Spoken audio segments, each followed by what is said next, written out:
Ana Carolina Barcelos. É isso? É que ninguém me conhece assim, né? Pra quem Ana não sabe quem é Ana Carolina, Carolina, Carol Barcelos. Cara, eu tenho uma apresentação pra fazer pra você aqui que eu não sabia. E eu fiquei feliz, você vai ficar também, acho que ele não sabia. A Carol, além de mãe, atleta, jornalista, ela é escritora. É verdade isso? Já lancei um livro. Escritora, eu acho que ainda tenho um pouquinho aí pra virar. Mas tá aqui, ó, Mas eu quebrando, lancei um livro em 2016. quebrando os limites como superar desafios. Obrigado pela presença, escritora Carol Barcelos. Não, na verdade, esse tem muito tempo, né? Desde a época que você jogava. Quando, 16? 16 não jogava mais. Já tá. Já tinha me Não, já aposentado. foi o livro, eu digo, mas que a gente não se encontrava, acho que tinha muito tempo. Há muito tempo, muito tempo mesmo. Pô, e obrigado pela presença, pô, pelo que a gente viu, pelo que eu vi aqui.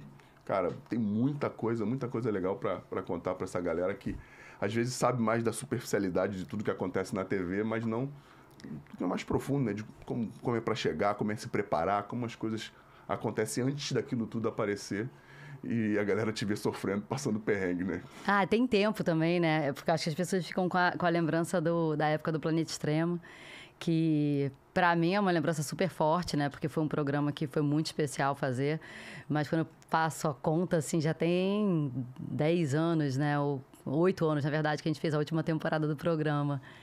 Então, tem bastante tempo. É que eu acho que foi muito marcante. Então, pra todo mundo ficou aquela lembrança, aquela memória. No Brasil, nunca ninguém fez um programa parecido. Nunca me lembro. Eu acho que não, sabia? Eu tenho até visto alguns programas que têm algumas semelhanças lá fora. Eu vi outro dia de uma jornalista, Francesca. Ela é uma jornalista italiana que ela faz algumas aventuras, expedições e conta histórias em lugares considerados lugares extremos do planeta, mas tem um pouco menos esporte. É um programa com mais exploração do que esporte. Eu estava batendo papo aqui, a Júlia, né? Com a Júlia. Juliana. Não esqueço mais, Juliana. Sobre não só você ter que praticar o esporte, né? Cumprir aquela tarefa. Você tem todo um processo de contar a história sobre aquilo depois, né? Você não está ali só fazendo aquela meta. Tem que subir essa montanha e atravessar em 2 horas. Não, você tem que fazer todo um trabalho. Porque, na verdade, assim, eu não sou atleta, né? Eu nunca fui. Então, a gente estava ali muito mais pela história. A gente estava ali como jornalista. Então, nosso objetivo era contar a história, contar uma grande história, mas de uma outra forma. É muito diferente quando você vivencia aquilo, né? Para você poder falar. Então, acho que a gente conseguia contar com mais verdade, com mais emoção. Mas, claro que tinha um desafio físico, um desafio do esporte ali, mas a nossa prioridade era contar a história, mais do que realmente a gente não tinha esse compromisso exatamente, né? Com completar a ultramaratona ou não. Era sempre era uma incerteza. A gente ia lá tentar. Mas completaram todas, não foi? Sim.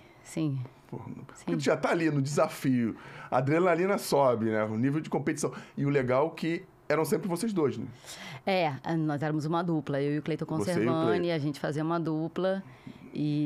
Mas em todos os episódios a gente estava junto, né? Alguns ele estava sozinho, a gente fazia... Normalmente eram as corridas, as ultramaratonas a gente fazia junto. Mas os outros desafios a gente ficava se alternando, até porque precisava, enquanto um estava lá gravando, o outro estava aqui trabalhando, escrevendo. Então, nem sempre era dupla. Solitário é muito mais difícil do que eu acho. Eu acho que quando eu tava com o Cleiton ali, ter a parceria, ter a troca, me ajudava muito, assim. E a confiança também. E ele era um cara muito mais experiente que eu naquilo ali já, então eu acho que eu ficava mais à vontade. Essa ideia maluca, acho que foi dele, não foi do Cleiton? Não, ele já fazia isso há muito tempo antes de eu aparecer, assim, imagina. Ele tinha, até mesmo, porque eu não tô nem falando do desafio físico, né, mas a forma como contava a história. Ele já sabia, ele já tinha um jeito de contar aquela história muito antes de eu aparecer. Não, isso é muito doido. Eu nem ia me aprofundar nisso agora, mas como a gente tá desenvolvendo bem, porque ele já fazia isso. E como é que você entrou nessa loucura junto? Porque tinha tanta coisa, então, mas foi tantas outras foi por acaso, assim, pintou o convite, eles tinham um projeto, eu conhecia muito a equipe que trabalhava já, eram meus amigos, assim, a gente trocava muito ali na redação.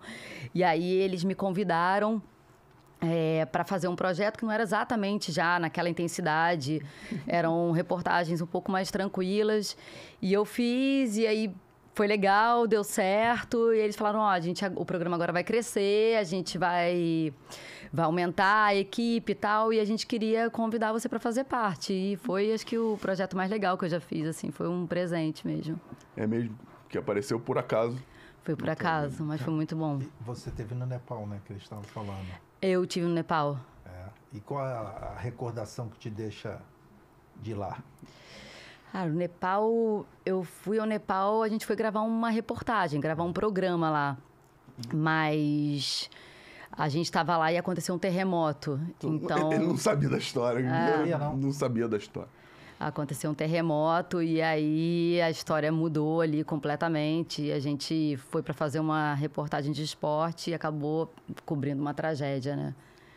E foi que ano isso? 2015. E foi um terremoto gigantesco no Nepal. Foi o maior, atingiu o Nepal nos últimos 80 anos. E como coloca o lado jornalístico em prática dentro de uma confusão louca dessa, cara?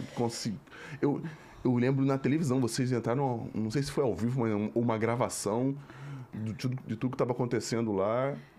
Eu acho que ali você não tem uma técnica nessa hora, né? Você vai por instinto e, acima de tudo, antes de jornalista, você ali... Acho que o seu lado humano, ele tem que estar muito mais exposto, né, do que o lado técnico, porque você tem que estar atento e com o que aquelas pessoas estão vivendo, né? Ali estava acontecendo uma tragédia, então a gente tinha que ter muito cuidado na hora de fazer entrevista, na hora de fazer uma reportagem. A prioridade é esse cuidado, eu acho, muito mais do que você estar pensando em a melhor forma de contar. Eu acho que você tem que ser humano acima de tudo ali.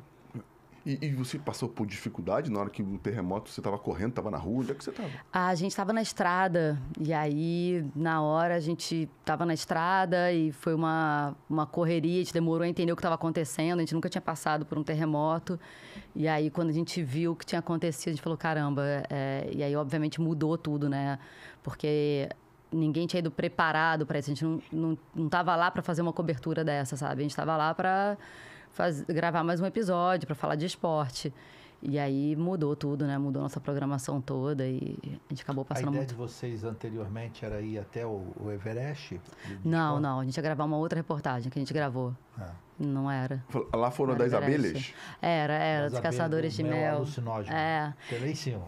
Não, nem é o mel, que é considerado muito raro e por isso especial, e vendem o mundo inteiro, mas a forma como as pessoas trabalham ali é que ela é muito, muito bonita, é uma técnica milenária, a gente foi para contar essa história.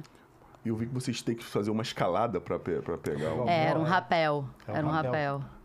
Rapel pra tu é merreca, né? Não, nem é. Não, pelo contrário, assim, eu sou super medrosa, assim, sempre fui, porque eu... Né, acho que ali você aprende a lidar com o medo, mas não era uma reportagem que tivesse uma demanda física, sabe? Muito intensa. Já devia ter feito coisas muito mais... Era muito psicológica mesmo, do medo, do cuidado ali. Era mais... Esse era o cuidado maior que a gente tinha que ter. Cara, não imagino. E você fez isso depois do terremoto ou fizeram antes? A gente fez depois. Ainda tinha o mental do terremoto. Porque na época a gente conversou e falou, poxa, vamos, não vamos? E aí a gente fica, não fica? E aí a gente falou, cara, a gente já tá aqui e esse povo tem uma história tão bonita, né? Vamos seguir, vamos terminar o nosso trabalho, né? O que a gente tinha ido fazer lá. Então a gente ficou, gravou a reportagem e depois voltou pro Brasil.